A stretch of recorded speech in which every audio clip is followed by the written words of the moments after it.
Vamos a iniciar nuestra pequeña introducción sobre el cálculo de línea de influencia en estructuras hiperestáticas. Primeramente, revemos la definición que tenemos de línea de influencia que ustedes ya conocen desde estructuras 1, que es la forma en que varía el efecto, siendo el efecto el momento flector, el esfuerzo axial, cuando sobre la estructura transita una carga unitaria dada. En el caso de estructuras hiperestáticas vamos a analizar lo que llamamos el tablero, ¿sí? Que serían en este caso estas barritas 1, 2, 3 y 4. Genial. Vamos a analizar un pequeñísimo ejemplo más o menos para mostrar el panorama de cuáles son los pasos que tengo que seguir, dónde cargo ciertas cosas en Scilab y por qué.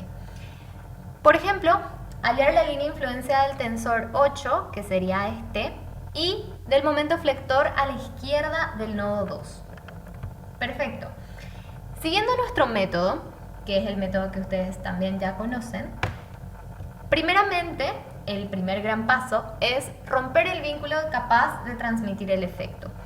En este caso hacemos la salvedad de que nosotros tenemos una estructura que en este caso es de grado 4, o sea, deberíamos liberar los vínculos rondantes 4 veces, pero sí o sí entre esas liberaciones debemos meter los vínculos en los cuales nosotros necesitamos sacarlos, ¿verdad?, para poder hallar lo que sería la línea de influencia en esa zona o en ese sector.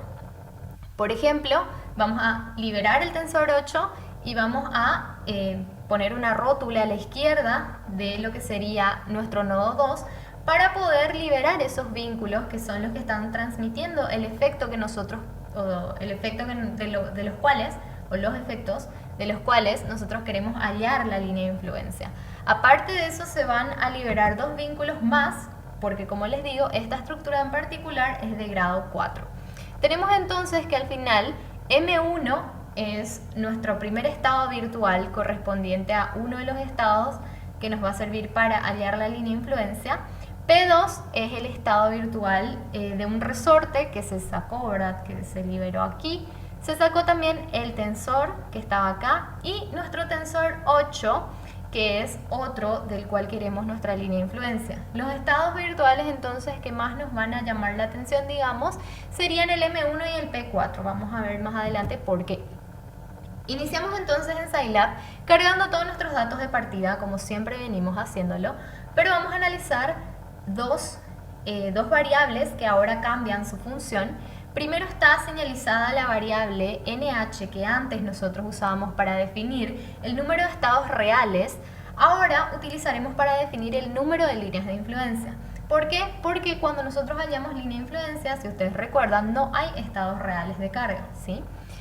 Y después tenemos la siguiente variable que es ND en la línea 6, que es el número de nodos del tablero. Antes nos indicaba el número de desplazamientos, ahora nos indica el número de nodos del tablero. En este caso es igual a 5, retrocedo, porque tenemos esos 5 nodos en nuestro tablero. Genial.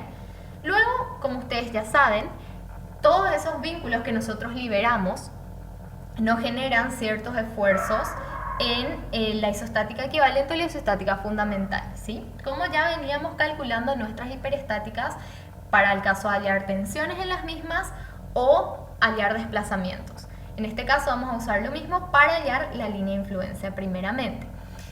Entonces nosotros tenemos los 4 estados virtuales y con ellos vamos a cargar nuestras matrices B de cada barra, ¿verdad? Un ejemplo nada más les muestro acá en M1 lo que sería en nuestra barra 1. Después, un paso extra, ¿verdad?, digamos, como un repaso, ¿verdad? Corregir la matriz F en el caso de que existan resortes que se rompieron o apoyos elásticos que fueron liberados. Por ejemplo, en este caso, recordemos, el estado virtual 2 correspondía a la existencia de un resorte en esa zona. Nosotros liberamos ese resorte, entonces sí o sí tenemos que corregir ese trabajo del apoyo elástico en la matriz F. Eso más o menos como un repaso. Ahora pasamos al siguiente gran paso, ¿verdad?, de nuestro método, que es darle un desplazamiento absoluto en el caso de apoyos o relativo igual a la unidad. En nuestro caso son desplazamientos relativos, ¿verdad? Igual a la unidad, ya que no estamos hablando de reacciones de apoyo, en esas zonas donde nosotros hicimos la liberación correspondiente para hallar las líneas de influencia, ¿sí? Genial. ¿Por qué es muy importante esto? ¿Por qué era importante recordar que la rótula que pusimos ahí correspondía al estado virtual 1 y el tensor que sacamos al estado virtual 4? Porque cuando nosotros habíamos hecho hace unas clases, justo el video me tocó a mí también, ¿verdad? La deducción de cómo nosotros calculábamos las tensiones en estructuras hiperestáticas. Llegábamos a una parte en que hablábamos del desplazamiento y decíamos que el desplazamiento era igual a 0, porque en realidad no se estaba produciendo un desplazamiento en la hiperestática. Ahora bien, es súper importante recordar que según nuestro propio método, nosotros tenemos que romper el vínculo capaz de transmitir el efecto y darle un desplazamiento unitario. ¿Y dónde nosotros vamos a cargar ese desplazamiento unitario? En la R que utilizamos para hallar X. ¿Para qué usamos X? Para hallar Q, que son las tensiones en las barras de la hiperestática. Entonces, nosotros cargamos ese estado de carga unitario en los estados que correspondan. ¿Cuáles son los que corresponden? El estado virtual 1 y el estado virtual 2. Si se fijan, R está compuesta por NH0 filas, que serían los estados virtuales, y NH columnas, que corresponderían al número de líneas de influencia. Entonces, en la primera fila, debido a que es la hipótesis virtual 1 que nosotros consideramos, y en la primera columna, debido a que vamos a considerar como la primera línea de influencia que queremos hallar, va a ser la rotación unitaria de la sección izquierda del nodo 2. Y en la fila 4, debido a que es el cuarto estado virtual, columna 2, debido a que es nuestra segunda línea de influencia, nuevamente hacemos unitario el desplazamiento del tensor 8. Con eso, repito, calculamos nuestras X y calculamos Q. Pueden observar que en el cálculo de Q ya no tenemos la variable Q sub 0 que correspondía a las cargas reales, repitiendo que en las líneas de influencia no existen cargas reales. Ahora bien, tenemos este nuevo concepto que son el de cargas nodales, ¿sí?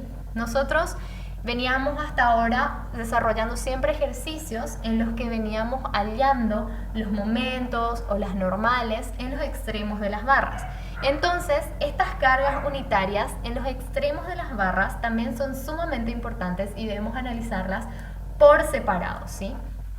Pero ¿en qué extremo ponemos realmente esta carga unitaria? Solamente en los nodos que llamamos nodos desplazables, ¿sí? Como son en este caso el nodo 3 y el nodo 4, ¿sí? En el 1, 2 y 5 no tenemos ese comportamiento, por eso solamente cargamos en estos dos nodos. Eso, o los estados que generen del esfuerzo normal, del esfuerzo de momento flector que generen, vamos a cargar en la matriz D1, ¿sí? Que si se fijan, es de NC por ND. NC, recuerden, número de componentes igual a 3, normal derecha, momento izquierdo, momento derecho, y ND corresponde al número de nodos en el tablero, que tenemos 5, por más de que solamente 2 van a estar cargados, ¿sí? Nosotros, acá les pongo nomás un ejemplo, ¿verdad? Nosotros les damos, como hablamos en la parte hiperestática, les damos ya todos los diagramas de los estados virtuales y de las cargas nodales en este caso. Ustedes lo que hacen es reproducir eso en Scilab y valerse de esos datos para poder hallar la línea de influencia. Y por último pasamos a la última etapa del método, vale la redundancia, que es que la elástica que nosotros obtenemos va a ser la línea de influencia del efecto. Pero ¿qué es lo que nosotros tenemos hasta ahora? Nosotros lo que hicimos hasta ahora fue liberar nuestra estructura y convertirla en isostática equivalente. Esas liberaciones de vínculos redundantes que hicimos, cargamos como estados virtuales, hallamos las tensiones que generan, dándole un desplazamiento unitario en los lugares que corresponde, llámese la liberación del tensor 8 y la rótula, ¿verdad? La liberación también del nodo 2 en su parte izquierda. Hallamos eso, hallamos también cómo nos afectan esas cargas que llamamos cargas nodales, que son esa carga P móvil cuando se encuentra justamente en los extremos de las barras. Pero ¿qué es lo que nos falta todavía? Con eso nosotros podemos hallar el desplazamiento en los extremos de las barras, pero no podemos hallar la línea de influencia en total. ¿Por qué? Porque la elástica tiene que ser la elástica de todo el tablero. Entonces lo que ahora se hace es trabajar específicamente con el tablero, cargar todos sus datos y hacer lo que sería en sí las sumas de todos los desplazamientos, tanto nodales como los que se dan debido a la carga P móvil sobre nuestras barras, para poder hallar en sí nuestra elástica, que como saben es la línea de influencia del efecto, ¿sí? Esta R1 es los desplazamientos que se obtienen con las cargas nodales, ¿sí? Si se fijan, es la combinación de la matriz, o sea, las matrices D1 que corresponden a las que se hallaron con los esfuerzos de las cargas nodales, y Q, que es la matriz de tensiones de nuestra hiperestática, cuya corresponde a la hiperestática, recordando que hallamos con los valores de los estados virtuales B y con los desplazamientos unitarios que le dimos a los vínculos que liberamos correspondientes a los lugares donde necesitábamos hacer la línea de influencia. Repito varias veces eso porque eso es algo que ustedes definen y cargan, ¿sí? Entonces tienen que tener en cuenta. Y por último, lo último, vale la redundancia, que ustedes cargan son los datos del tablero, ¿sí? El tablero, como vimos, ¿sí? Las barras 1, 2, 3 y 4, el número de barras que corresponden. Número de componentes del tablero usamos 2 porque solamente se usan los momentos, ¿sí?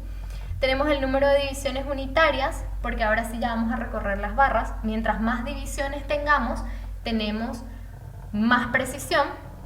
Tenemos las longitudes, inercias y elasticidades de las barras del tablero. Bueno, hasta aquí, de hecho ya me excedí un poco en el tiempo, sería nuestra introducción a línea de influencia. Lo que viene después ya forma parte del esqueleto porque es un cálculo que con los datos cargados correctamente, el cálculo en sí de forma genérica es igual para todas las estructuras, y eso vamos a explicarles cada uno en nuestra sección, ¿verdad? Porque es un cálculo un poco más intenso, un poco más riguroso, ¿verdad? Que requiere una explicación aparte. Y este es un pequeño video introductorio que, como les digo, de hecho ya me pasé el tiempo, pero espero que haya quedado claro porque la línea de influencia es algo muy importante. Entonces vamos a continuar aclarando todo esto en las clases, más todavía con la resolución en sí de un ejercicio. Muchas gracias.